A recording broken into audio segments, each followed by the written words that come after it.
இந்த சீனக்கார நண்பர் கடற்கரை ஓரமாக போய் கொண்டிருக்கும்போது மீன் ஒன்று மீனவர்கள் மீன் பிடிக்கும் வலையில் சிக்கி மாட்டிக்கொண்டிருப்பதை பார்க்கிறார்.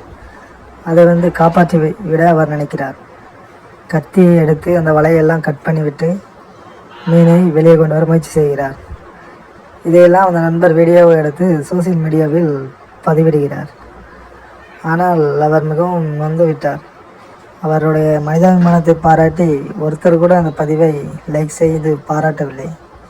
இப்படியும் மனிதர்கள் இருக்கிறார் என்று அவர் மிகவும் நொந்து விட்டார். நம்மளாவது லைக் செய்வோம் நண்பா.